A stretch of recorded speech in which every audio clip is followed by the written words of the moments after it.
मात्र 2 शब्द के लिए मुझे आमंत्रित किया गया है यहाँ। वो शब्द पूरे हो गए।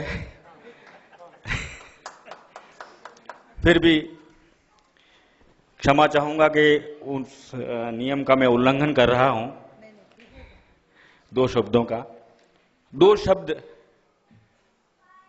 मैं आपको बता रहा हूं। साहित्य संगम 2 शब्द हैं। फिर उल्लंघन करूंगा 2 शब्द राजस्थान पत्रिका। ये दोनों जुड़े हैं, एकाकार हुए हैं और आज ये आयोजन हुआ है। मैं आप सभी सभागार में विराजमान साहित्य प्रेमियों, काव्य रसिकों का आभार व्यक्त करता हूं कि इन 2 शब्दों के 2 संयोजन हैं, उनको आपका सानिध्य मिल रहा है। यदि आप यहां नहीं होंगे तो इस मंच का कोई औचित्य नहीं है। आप हैं तो ये हैं, आप होंगे तो इनकी रचनाएं आप सुनेंगे और आपको इनका आनंद मिलेगा। राजस्थान पत्रिका दक्षिण भारत में क्यों आई, उसका भी एक उद्देश्य है। दक्षिण भारत में अहिंदी भाषी क्षेत्र माना जाता है। वैसे आज परिस्थितियां अलग हैं। जब मैं यहां आया था तब 4 साल पहले की बात बता रहा हूं मैं आपको। मुझे कुछ कष्ट हुआ था रेलवे स्टेशन से। मैं जब मेरे ऑफिस की तरफ गया, ऑटो वाले को पूछा तो वो हिंदी नहीं समझा। ये ली मेरे को समझ में नहीं आया एनीथिंग।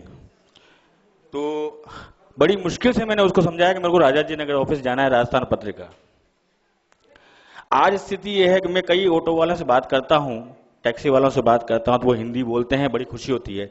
और मैं तो यही समझूंगा कि राजस्थान पत्रिका ने जो 20 साल पहले यहाँ पदार्पण किया, अपना एस्टेब्लिशमेंट किया और राजस्थान पत्रिका यहाँ शुरू हुई, तो हिंदी के प्रचार प्रसार के उद्देश्य से माननीय श्री कुलिश जी जो आज इस दुनिया में नहीं है, लेकिन उनका ही हम पर आशीर्वाद है कि हम उसकी वजह से हम यहाँ हिंदी के प्रचार प्रसार में लगे हुए हैं।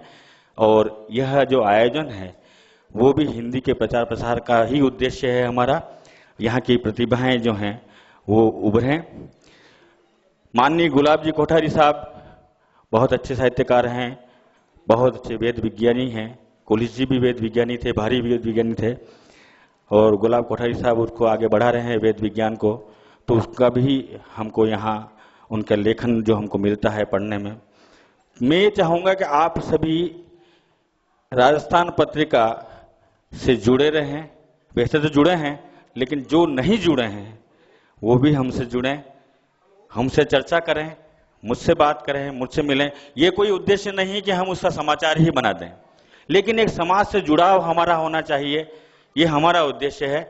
राजस्थान पत्रिका आपके साथ है, हमेशा आपके साथ रहेगा और हम मिलके हिंदी के प्रचार प्रसार में बहुत बड़ा योगदान करें, यही कामना मैं ईश्वर से करता हूं।